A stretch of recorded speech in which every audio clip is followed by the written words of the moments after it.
2 దశాబ్దాల ముఖ్యమంత్రి ప్రయాణం, దేశంలోనే అత్యంత సీనియర్ అయినటువంటి పొలిటీషియన్, ప్రస్తుతం రాష్ట్రానికి ముఖ్యమంత్రిగా ఉన్నటువంటి ఆ కీలక నేత ఎందుకు రాజీనామా చేస్తున్నారు? అతను తలుచుకుంటే సింహాసనాలు కదులుతాయి, ఆయన అడుగులు వేస్తే రాజకీయ సమీకరణాలు తలకిందులవుతాయి. బీహార్ రాజకీయాలలో ఒక శకం ముగియబోతుందా? సుశాసన్ బాబుగా పేరు తెచ్చుకున్నటువంటి నితీష్ కుమార్ తన 20 ఏళ్ల ముఖ్యమంత్రి ప్రస్థానానికి స్వస్తి పలకబోతున్నారా? రాజ్యసభ నామినేషన్ వెనుక ఉన్న అసలు మాస్టర్ ప్లాన్ ఏంటి? బీహార్ పీఠంపై తొలిసారి బీజేపీ జెండా ఎగరబోతుందా? గంట గంటకు మారుతున్న బీహార్ రాజకీయ పరిణామాలు ఇప్పుడు దేశవ్యాప్తంగా ఉత్కంఠ రేపుతున్నాయి. బీహార్ ముఖ్యమంత్రి నితీష్ కుమార్ రాజ్యసభకు వెళ్తున్నారనే వార్త ఇప్పుడు దేశవ్యాప్తంగా సంచలనంగా మారింది.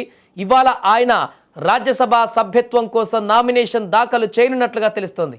ఈ ప్రక్రియలో కేంద్ర హోంమంత్రి అమిత్ షా కూడా పాట్నాలో ఉండటం రాజకీయంగా ప్రాధాన్యత సంతరించుకుంది.